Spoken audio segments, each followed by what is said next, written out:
Hello, welcome to Pecan Corner. I'm Tina, and today I'm canning the pork chili verde that I made last night. Well, I'm canning the part that we're not going to eat today. I saved my broth, and I'm going to take that and heat it up, and I'm going to add that to it. As I add it to the jars, I'm following the National Center for Home Food Preservation's instructions for canning chili con carne, and which is different, and but I want to thin it down a little bit to can it, and then I'll thicken it after I open it back up in the future. I have my water heating in the canner, and because we have a lot of mineral in our water, I have to put a little vinegar in the water. So I've got that heating on high. Well, and I've been reheating my for supper, but I'm going to go ahead and can some of it too. So as soon as my broth heats up, I'll be back. Okay, now that my broth is boiling, yeah, there we go. Got it right there. Now then, I'm going to process this when I do put it in the canner. I'm going to process it for 75 minutes for pints. That's the same recommendation for both chili con carne and for ground meat, whether it's pork or beef or chicken, if it's ground, for the National Center of Home Food Preservation.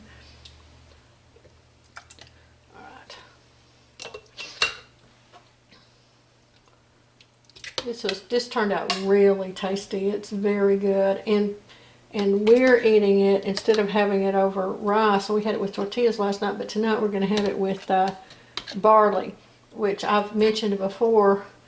Although it has carbs, Paul has found he can eat a serving of barley without it affecting his blood sugar level. Barley is very good for diabetics, and my friend Deborah posted some really good information in one of my previous videos about barley. So you can look there, to find more information about it, or do a Google search. I'm not trained in medicine, so I can't talk about it other than our experience, but it has something to do that is real effective. All right, now let's see. Let me get some more jars and I'll be back. Actually, I didn't need more jars after all. I've got just enough left in the pot for us to have for supper tonight. I'm going to fill this and leave 1/2 inch of headspace.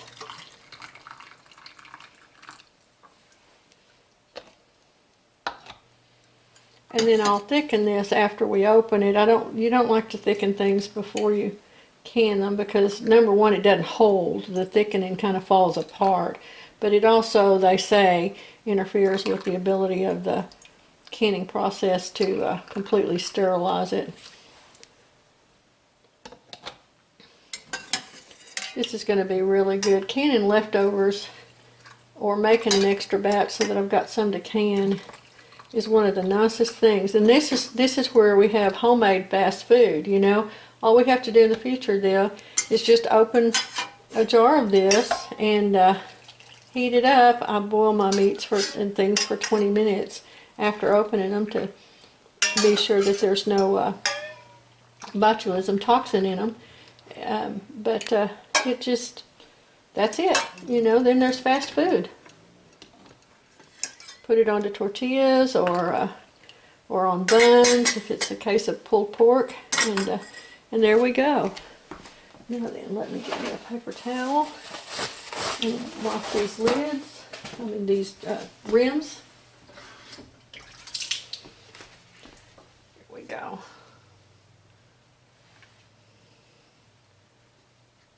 There we are. These are sterile jars, but you don't have to sterilize them if you're pressure canning. The canning process itself sterilizes them as it goes. So That's another plus to pressure canning, I think. One more jar lid.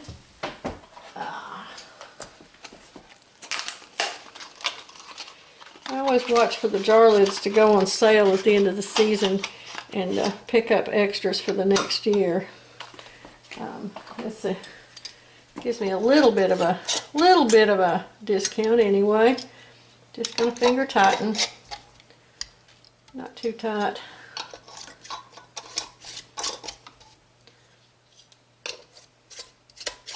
Alright, now then, let me go get my canning tongs and I'll be right back. My jar. Okay, now then. Got our hot canner there. Let's set my hot jars down inside of it. There we go.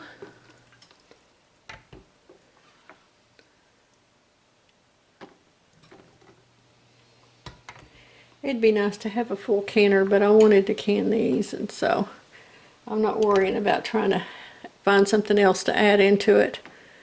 But sometimes you can do that if you want to be the most efficient about it. Okay, let's see. I don't think there's not enough of that broth, so I'll just use that in with the other tonight, since we're going to have it over barley, so it can be a little more liquidy. All right, now I'm going to put my lid on. And once it vents, then I'll set my timer and put my little gauge on there and time it for 75 minutes. And there's my finished product. Of course, it's hard to see in the purple jars, but here you can see, got 4 nice jars out of that. And so now I have our own fast food right in the cabinet. Next time Paul wants some, he'll be able to have it. Thanks a bunch, you guys. I will talk to you again soon.